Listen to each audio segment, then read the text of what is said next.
우선 이거는 좀 김나연 선생님께 아까 말씀드렸던 건데 에볼라 대응 경험이 현재 그 코비드-19 대응에 어떤 식으로 활용이 되고 있을지 한번 김나연 선생님께서 말씀해 주실 수 있으실까요? 아, 네, 네. 네. 어, 두 가지 측면에서 말씀드리겠습니다. 먼저 국경 없는 의사회에서의 차원, 그리고 두 번째는 그러면 시에라리온 그 현지에서의 이제 실제 어떻게 하고 있는지.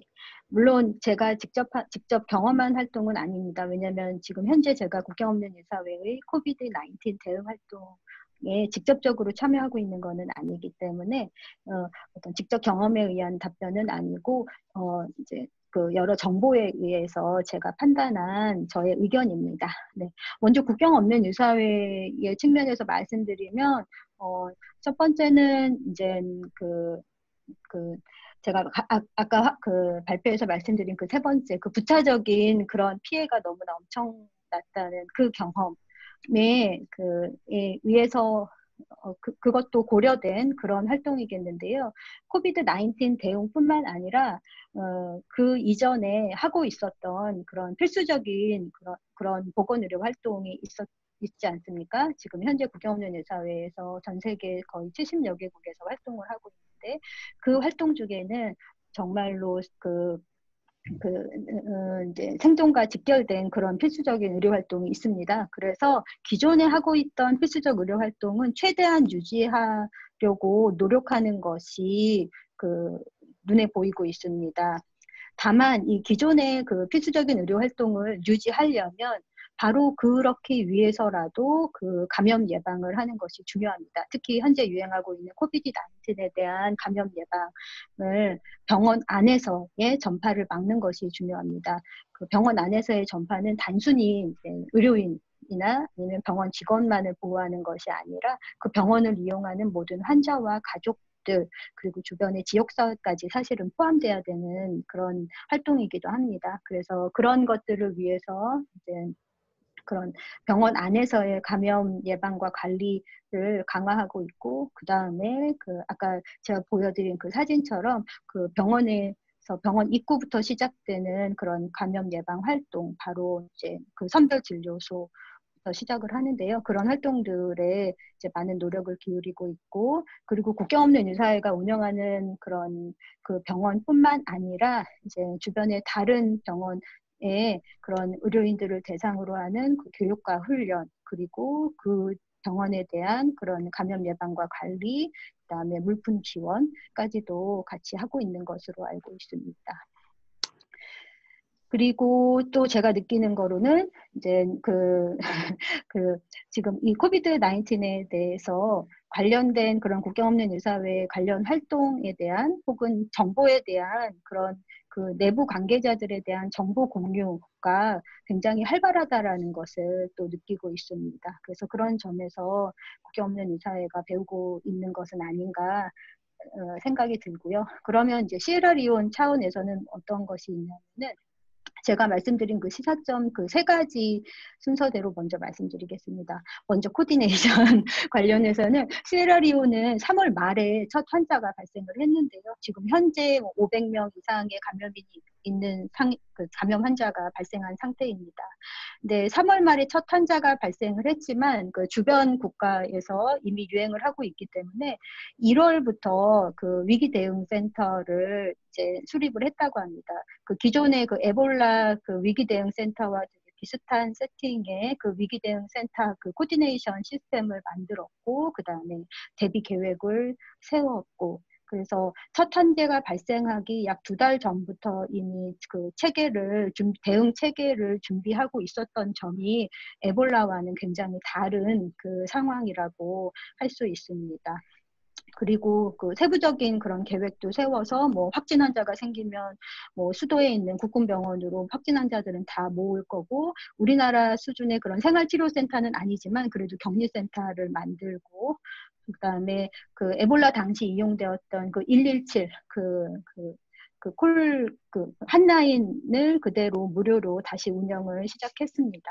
그래서 코디네이션이나 아니면은 그런 대비 계획 이런 면에 있어서는 그 이제 개선된 모습을 확인할 수 있었습니다. 그럼 두 번째 그런 지역사회 참여, 커뮤니티 인게이지먼트에 관해서는 많은 내용은 없지만 적어도 그 정부에서 발행하는 그런 홍보 활동 면에 있어서 좀 더 플랫폼을 다양하게 하고 있는 것을 확인할 수 있었습니다. 예전에는 정부의 어떤 그 보건부나 아니면은 그런 정보부의 그런 그 홈페이지에서만 확인할 수 있었는데 요즘은 유튜브 아니면 그 페이스북에서도 그 정보 그 코비드 19의 시에라리온 그 상황과 대응에 대해서 계속 업데이트하는 모습을 볼 수 있었고 그리고 또 하나 제가 좋게 봤던 점은 그 유행 그 초반에 그 주민 인식 조사를 그 시에라리온의 한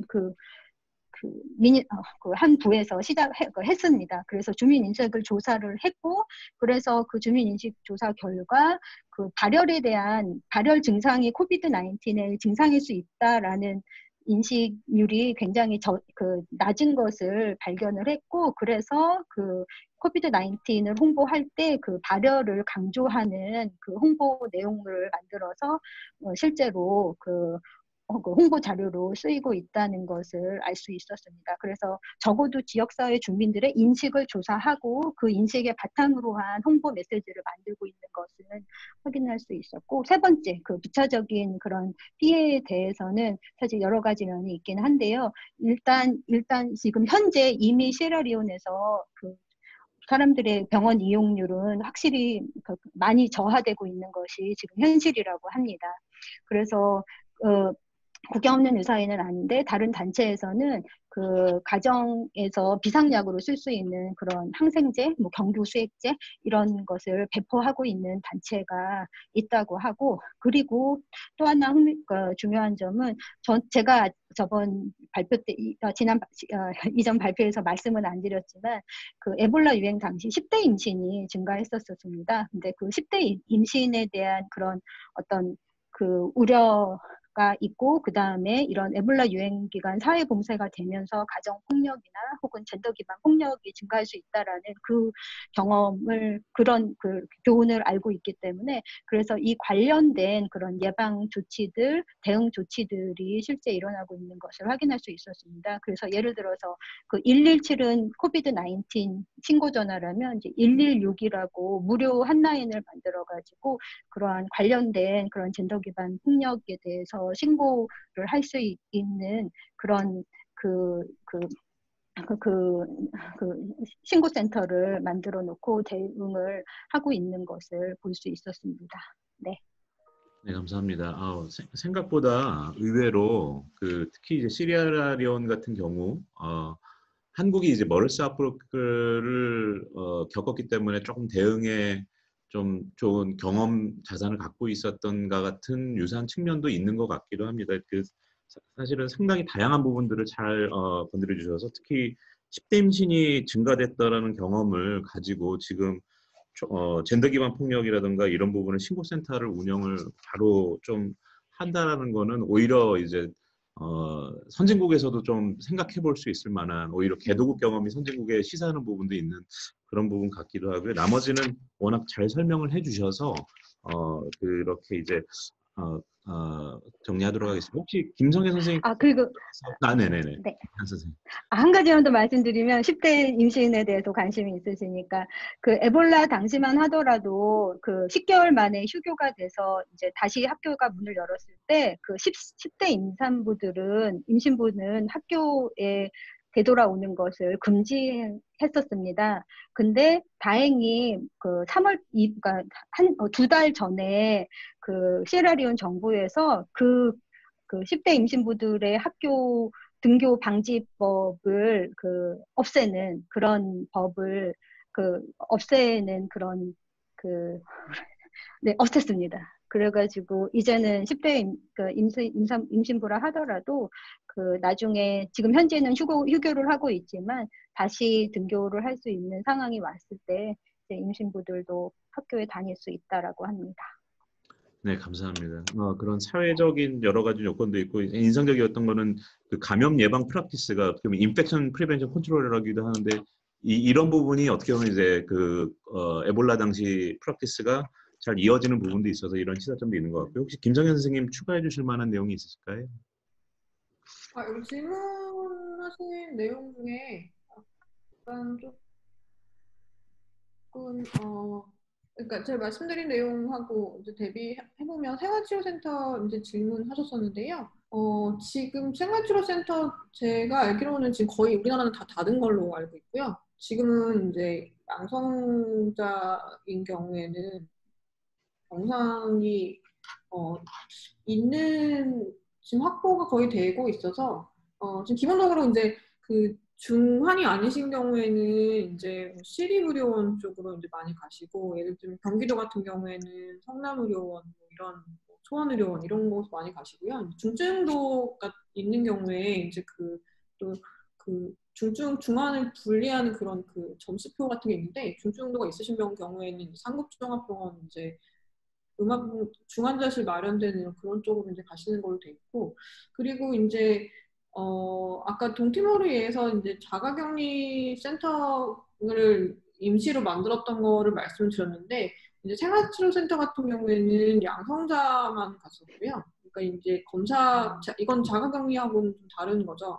목적이 코로나 양성이신 분들을 모니터하기 위한 그런 거고 자가격리 같은 경우에는 양성이 아니신 분들을 위험 인자에 노출이 되셨던 분들을 모니터하기 위해서 이제 가는 그런 시설인데, 이제 시설 같은 경우에 이제 실제로 개도국에 나라가 작은 센터가 마땅한 데가 없었다. 이제 이런 거를 이제 말씀을 드렸던 거고, 자가격리는 이제 어떻게 하는 것이 가장 좋다 이런 거는 사실 지금 답이 없고 이제 인도 같은 데는 보면은 이제 굉장히 큰 텐트를 설치해가지고 그 안에 이제 를 쭉 깔아가지고 자가격리를 하는 경우도 있고 또 이제 매스컴에서 보시면은 또 일본 같은 경우는 공항에다가 종이 침대를 깔아가지고 돌아온 사람들을 일단 대기시켰던 경우도 있고 사실 요거는 어떻게 하는 게 가장 좋다 이런 거는 없고 사실 어떻게 보면은 우리나라에서 하는 게 제일 잘하고 있다 이렇게 볼 수 있는데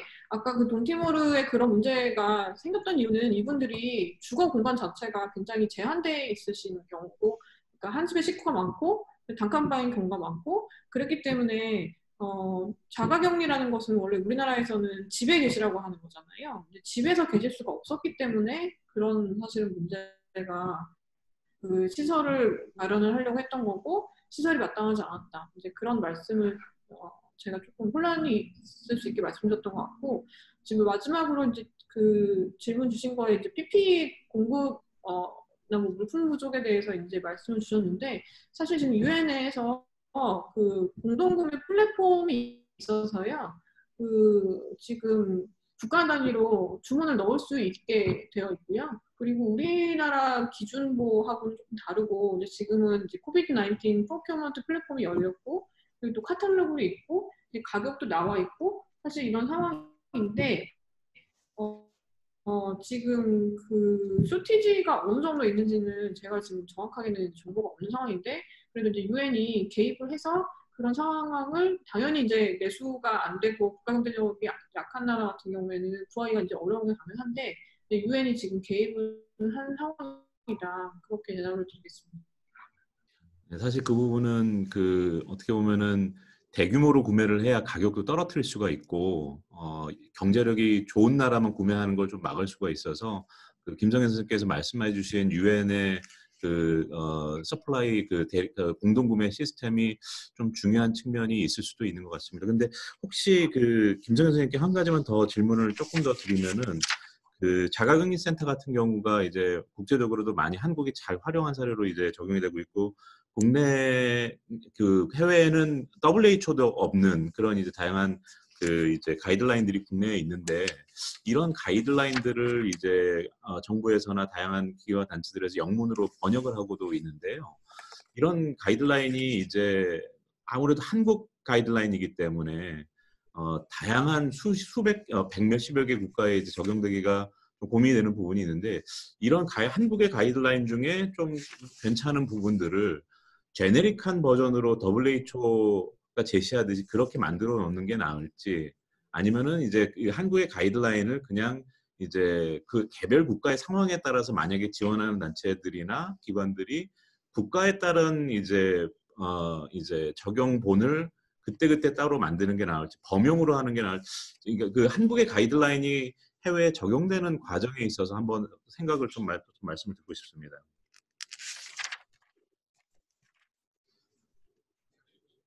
김성현 선생님 혹시 굉장히 어려운 질문인데 사실 그렇기 때문에 이제 다자기구가 필요한 것이고 이제 한 국가에서 한 국가로 바로 뭐 어떤 것을 이식하기가 사실 쉽지가 않잖아요. 그러니까 이게 그 양자 간의 뭐 협력이 아주 긴밀하다 이런 경우에는 바로 이제 넘어갈 수 있겠지만 사실은 이제 그렇기 때문에 이제 다자기구가 있는 거고 다자기구가 어떤 이제 국가에서 제안을 받아서 이제 그 공통으로 참가할 수 있는 그런 문서를 만들고 그러면은 또 개별 국가들은 그런 문서를 참조하고 이런 형식으로 되어 있는데 그 지금 어 그게 이렇게 원활하지는 사실은 또 않겠죠. 우리가 지금 잘 못하고 있는 면이 또 그런 면인 것도 없지 않아 있고, 일단 기본적으로 이제 가이드라인이 한글로 되어 있고, 그것이 이제 세계 공용어가 아니고, 이런 상황이기 때문에, 사실 이제 저희 같은 아카데미아에서 논문도 이제 많이 쓰고, 그렇게 해야지 이제 여러 가지 다각도로 노력을 해야 그렇게 이제 반영이 되는 것이지, 이게 지금 어떤 우리가 아무리 잘해도 이게 갑자기 어느 나라로 갑자기 이렇게 순식간에 옮겨가기에는 그거는 이제 뭐 다른 문화나 케이팝 이런 거 마찬가지로 그렇게 제가 보기에는 이제 아주 단순한 과정은 아니다. 굉장히 다각도의 노력이 필요하다. 그렇게 말씀드릴 수 있을 것 같아요. 네. 사실 좀 전에 동티모르 그 자가격리센터 사진이 정말 그 중요한 사진인 것 같은 게 어떻게 보면 한국이 자가격리센터를 운영했다고 해서 그게 이제 적용될 때 한국은 그 자가격리센터를 관리할 수 있는 역량까지 갖춘 상황에서 그 지침이 의미가 있었는데 그 지침만 이제 가게 되는 경우 한국이 가용할 수 있었던 그 매니지먼트의 역량, 관리 역량 한 사람 한 사람 그런 것까지를 다 고민해야 되는 부분이 있기 때문에 사실 여러 가지로 한국은 한국대로 잘했지만은 그게 바로 적용될 때는 고민해야 되는 부분이 있는 것 같습니다. 지금 추가로 한 질문이 조금 재미있는 질문을 에티오피아에 지금 아마 제가 알기로는 글로벌 협력 이사로 가 계신 윤창균 선생님으로 알고 있는데요. 의사 선생님이시로 알고 있고 지금 이거는 약간 좀 질문이 좀 다른 측면도 있는데 이렇게 질문을 드려보겠습니다. 이제 윤창균 선생님의 질문은 지금 이제 그 교포분들이 현지에서 RT-PCR 검사를 이제 공식 센터에서 받으면 바로 에티오피아 국내 센터에 격리가 되기 때문에 그걸 안 하고 바로 아마도 바로 구할 수 있는 그 신속 항체 진단 키트로 검사를 받으신다면 바로 비행기를 타시려고 하는데 양성인 경우 항체 검사만으로 비행기 타는 것이 이제 괜찮은지 가능한지를 물어보셨는데 이거를 한 가지만 그 질문에도 답변해 주셔도 감사하겠고요. 김 선생님께서 거기다가 추가로 지금 제가 알기로는 RT-PCR이 수도에만 이제 검사가 되기 때문에 그리고 이제 여건이 안 되기 때문에 다양한 개도국에서는 시골 지역이나 이런 곳에서는 그냥 어쩔 수 없이 항체 검사를 쓰고 있는데 이게 참 고민이 되는 좀 이슈인 것 같습니다. 이제 아예 검사를 못하는 것보다 낫지 않냐는 얘기도 합니다만 잘 아실 텐데요. 혹시 그 항체 항원 검사 키트 활용 부분에 대해서 혹시 답변해 주실 수 있으실지. 김선희 선생님. 아니, 굉장히 이거 기술적으로 난이도가 있는 질문인데요. 이게 지금 제가 아는 한으로는 항체 검사에 대해서 자료가 지금 없는 상황, 굉장히 부족한 상황이어서 지금 어느 기구에서도 항체에 대해서 지금 지침이 나와 있지 않거든요. 그리고 이 질문 지금 아까 그 이ትዮጵ에서 오신 질문 같은 경우에는 이거는 지금 공식적인 상황이기 때문에 제가 보기에는 질병관리본부에 더 자문을 좀 봐주셔야 될 것 같은데 항체 같은 경우에 지금 자료가 부족해서 뭐라고 지금 결론 어떤 액션을 이렇게 하시라고 할 만한 만큼의 지금 자료가 지금 없는 걸로 저는 알고 있고 이게 지금 아마도 레피드 테스트 지금 친척 검사를 말씀하시는 것 같은데요. 지금 저희 정보가 없습니다. 그래서 제가 지금 뭐라고 말씀드릴 수가 없고 아마 답을 지금 얻기가 제가 답을 드리기도 어렵고 답을 얻기도 좀 어려우실. 이렇게 정리하겠습니다. 이제 근거 기반의 권고를 하기에는 우리가 지금 너무 확실하게 알 수 있는 게 좀 부족하다라는 답변으로 생각을 할 수 있겠고, 근데 다만 이제 윤창교 선생님의 질문은 그 한국 교포분이 비행기 탈 수 있냐 이 부분인데, 이 부분은 한국 시민, 한국 국민이기 때문에 그 해석에 있어서는 김선 선생님께서 제안하신 대로 질병관리본부의 그 해석을 좀 문의하시는 게, 이게 되게 사실은 질병관리본부 측에서도 답변하기 쉽지 않은 질문인데 문의하시는 게 좋을 것 같다는 생각이 듭니다. 지금 시간이 많이 지났는데 43분이어서 한 가지 질문만 하고 마무리를 하겠습니다. 이거는 그냥 코멘트였군요. 네, 한국과의 월드비전 우간다의 내과 의사, 감염내과 또 의사이신 또 월드비전 우간다 메디컬 어드바이저로 계시는 김은석 선생님께서 코멘트 해주셨는데요. 한 국가의 가이드라인을 타 국가에 적용하는 것은 사용을 원하는 국가의 담당자들이 자국의 현실에 맞춰서 사용하는 것이 좋은 방법이다.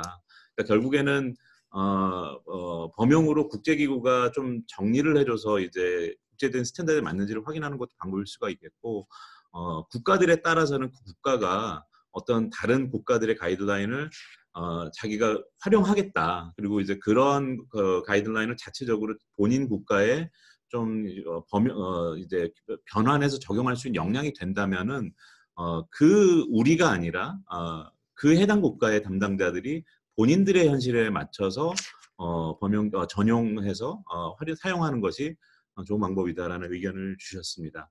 혹시 마지막으로 마무리하기 전에 김나연 선생님 혹시 지금까지 나온 질문 중에 추가로 코멘트 해주실 만한 것들이 있으실까요? 네. 그렇다면 지금 말씀하신 그 말씀에 바로 덧붙여서 그 국가의 이제 정부 관리 분들께서 그 국가 실정에 맞는 지침을 만드시겠지만, 바로 제가 오늘 계속 말씀드렸던 그 지역사회의 의견들이 반영돼야지만 만들어진 그 지침을 기반으로 실제 감염병 대응에 성공할 수 있지 않을까 하는 것이 제 마지막 발언입니다. 네, 되게 중요한 포인트 같습니다. 사실 그 부분은 우리나라도 좀 약간 고민할 수 있는 부분 같은데요. 이제 워낙 모든 지침과 가이드라인이 관주도로 됐기 때문에, 다만 최근 들어서 생활방역, 생활 속 거리두기 개념으로 들어가면서는 정부에서 일반 시민들의 고민과 의견들 또 견해들을 반영을 최대한 하려고 하면서 그런 지침을 제시하려는 노력도 한국도 이미 하고 있는데, 특히 개발도상국 같은 경우는 어떻게 보면 우리나라보다도 더 관주도로 이제 좀 제시가 되는 경우들이 있어서 조금 더 이제 세밀하게 지역 주민들에게 적용이 되는 어떤 이제 지침에 있어서 좀 지역 커뮤니티에 좀 이제 일반 의견들이 좀 담길 수도 있는 고민도 생각해 볼 수 있지 않을까 싶습니다. 특히 이제 그 지역의 국가의 문화와 이제 상황을 반영하는 그 고민들이 필요할 것 같고요.